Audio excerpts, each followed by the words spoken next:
శేఖర్ రెడ్డి గారు ఇంతసేపు మాట్లాడుకున్నాం. ఎలాగూ న్యాయం జరగదు. సుగాలి ప్రీతి తల్లికి సుగాలి ప్రీతి మరణానికి సంబంధించి ఈ ప్రభుత్వం ఎలాగూ న్యాయం చేయదనేది అర్థమైపోతుంది. కానీ ఈ పెరోళ్ళు ఇవ్వడము, రాసలీలలకి అవకాశాలు ఇవ్వడము, సంతకాలు పెట్టడం ఎక్కడి నుంచి జరుగుతున్నాయి సార్ ఇవన్నీ? ఎవరున్నారు దీని వెనుక? అసలు రాష్ట్రాన్ని ఊపేసింది. ఒకసారి ఆ దృశ్యాలు కూడా చూపిస్తూ ఉండండి. శేఖర్ రెడ్డి గారు మాట్లాడతారు. నమస్తే అండి ఈశ్వర్ గారు, మీకు అలాగే తోటి ప్యానలిస్టులకి, సాక్షి టీవీ వీక్షకులందరికీ కూడా good evening sir. Good evening sir. ముందుగా సార్ ఒక్క లైన్ నేను సుగాలి ప్రీతి తల్లి గారి గురించి మాట్లాడి తర్వాత ఈ లైన్ కి వస్తాను సార్, దయచేసి అలోమి. సార్, నిజంగా ఒక తల్లికి బిడ్డగా, అలాగే ఒక బిడ్డకి తండ్రిగా సుగాలి ప్రీతి వాళ్ళ తల్లి ఈ రోజు పార్వతమ్మ గారు మాట్లాడిన మాటలు విన్న తర్వాత నా హృదయం ద్రవించింది సార్. రాజకీయంగా లబ్ధి కోసం ఆవిడని అంతలా తిప్పుకొని ఈ రోజు అధికారం వచ్చిన తర్వాత ఆవిడ యాత్ర చేస్తున్నా సరే పర్మిషన్ ఇవ్వకుండా, ఆవిడకి అపాయింట్మెంట్స్ ఇవ్వకుండా ఇలా గాలి కుదిరేశాడు అంటే పవన్ కళ్యాణ్ నిజంగా అతను ఒక నాయకుడా, లేకపోతే అతను ఒక కల్పిత నటుడా? ఇలాంటి నటులే సార్ ఇలాంటి మాటలు మాట్లాడేది. బ్రహ్మం గారు కాలజ్ఞానంలో చెప్పారు సార్, కల్పిత నటుల రూపంలో వచ్చి మాయ మాటలు చెప్పి అధికారంలోకి వస్తారని. ఇలాంటి వ్యక్తులే సార్. సిగ్గుపడాలి సార్ నిజంగా పవన్ కళ్యాణ్. ఈరోజు ఆ రోజు మాట్లాడిన మాటలేంటి, వ్యవహరించిన తీరేంటి, చూపించిన ఆవేశం ఏంటి, మరి ఈరోజు వ్యవహరిస్తున్నటువంటి తీరేంటి? ఆత్మ విమర్శ చేసుకోవాలి ఒకసారి.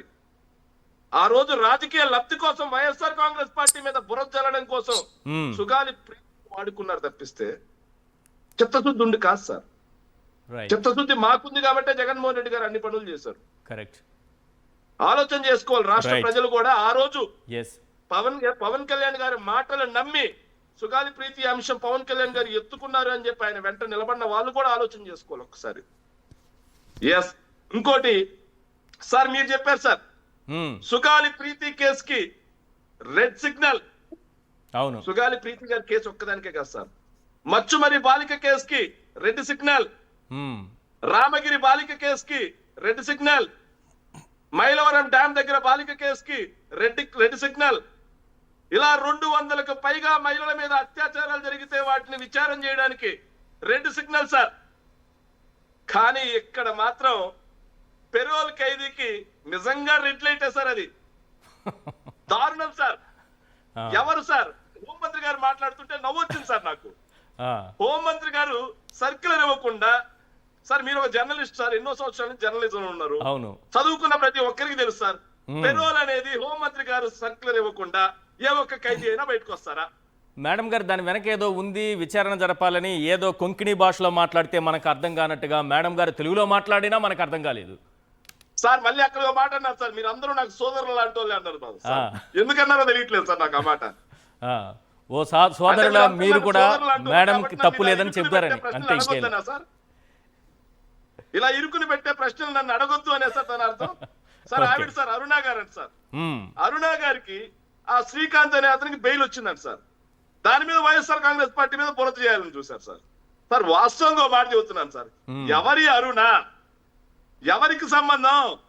ఫోటోలు మొత్తం కనిపిస్తా ఉన్నాయి సార్. ఇక్కడ ఒక విషయం ఏంటంటే సార్, రాజకీయాల్లో ఉన్నప్పుడు అది నేనైనా, మల్లీశ్వర్ గారైనా, లేకపోతే ఇంకొకరైనా, లేదంటే మీడియాలో ఉన్నటువంటి మీరు గారైనా, పాషా గారైనా, బయట నుంచి వచ్చిన వాళ్ళు ఎవరెవరు అభిమానులు లేకపోతే ఇంకో రకంగా ఫోటోలు దిగడం సహజమే సార్. కానీ ఆ ఫోటోల ద్వారా అపరిమితమైనటువంటి హెల్ప్లు చేయడమే ప్రశ్నార్థకం సార్. ఇక్కడ ఎవరున్నారు? ఆ సంతకాలు పెట్టిన వాళ్ళు నెల్లూరు జిల్లాలో ఆడ షాలువా కప్పించుకున్నటువంటి సోమిరెడ్డి గారు ఉన్నారా, లేకపోతే వేమిరెడ్డి గారు ఉన్నారా, లేకపోతే సునీల్ గారు ఉన్నారా, లేకపోతే మా అన్న సార్, మా అభిమాన నటుడు మా అన్న కోటం హాసన్ గారు ఉన్నారా? ఎవరున్నారు? నేరుగా చెప్పాల్సినటువంటి బాధ్యత హోమ్ మినిస్టర్ గారి మీద ఉందా లేదా? మొత్తానికి ఎవరో ఒకరు సిఫార్సు చేసి ఉండాలి కదా, చేసే ఉంటారు కదా. సార్ చేస్తుంటే ఆ సంతకాలు ఉంటాయి కదా, చేయకుండా ఎట్లా బయటకు వచ్చారు? సర్క్యులర్ జారీ చేసినప్పుడు హోంమంత్రి సంతకం ఉంటుందా? విచారణ ఎందుకు? ఒక సర్క్యులర్ వచ్చినప్పుడు పెరోల్కి సంబంధించి హోంమంత్రి సంతకం కూడా ఉంటుంది అందులో. 100% సార్, 100% సర్క్యులర్ కి హోంమంత్రి గారు సంతకం పెట్టే పంపించాలి. ఆ విషయాన్ని నేను కాదు, అక్కడ ఉన్నటువంటి అరుణా గారు ధృవీకరించారు. అరుణ గారు ధృవీకరించారు సార్. సో ఆ సంతకం పెట్టింది ఎవరు? మా కోటమాసర అన్న, లేకపోతే సునీల్ గారా, ఓకే లేకపోతే సోమిరెడ్డి గారా, Yes. లేకపోతే ఎంపీగా ఉన్నటువంటి మా వేమిరెడ్డి పెద్ద ఆయన ఎవరు పెట్టారు? మా నెల్లూరు జిల్లానే సార్ అందరూ. మీ పైకి మా దోసేశారు, సొంత మీ జిల్లా, పార్టీ పెద్ద పైకి నాయకులు సార్. మొదటి 4 రోజులు చాలా తెలివిగా సోషల్ మీడియా వేదికగా మీ పార్టీ పైకి దోసేశారు.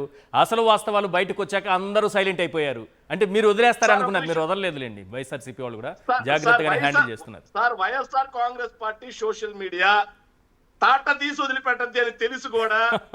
YSR Congress party social media ఆ, ఆధారాలతో Yes. వాళ్ళని పక్కన నించోబెడద్దని తెలుసు కూడా మ్మ్, అలా మా మీద దుష్ప్రచారం చేశారు. కానీ వాస్తవం ఏంటంటే సార్, సరే సార్ మా ఎమ్మెల్యేలతో Right. ఫోటోనే దిగారు అనుకోండి సార్, కానీ మా ఎమ్మెల్యేలు వాళ్ళకి పేరోల మీద ఎవరి మీద సంతకాలు పెట్టారా? Right yes. అలా ఎవరైనా హెల్ప్ చేశారా? కానీ నేను ఈ కూటమి ప్రభుత్వాన్ని నేరుగా అడుగుతున్నాను సార్. జీవిత ఖైదు పడినటువంటి ఒక ఖైదీకి పెరోల్ మీద బయటికి తీసుకొచ్చి ఏం చేద్దాం అనుకుంటున్నారు ఈ టీడీపీ ఎమ్మెల్యేలు? అతను ఎవరికి హాని తలపెడదాం అనుకుంటున్నారు ఈ టీడీపీ 2014 ఎమ్మెల్యేలు? నుంచి 4.5 ఏళ్ళు కనిపించకుండా పోయారు చంద్రబాబు సీఎం గా ఉన్న రోజులు. Yes. సార్ సార్ వినిపించలేదు సార్ మీ వాయిస్. 2014 నుంచి తప్పించుకొని పారిపోయారు కదా అతను. ఎస్, అవును సార్. తెలుగుదేశం 4.5 ఏళ్ళు. పార్టీకి అత్యంత సన్నిహితంగా ఉన్నటువంటి వ్యక్తి.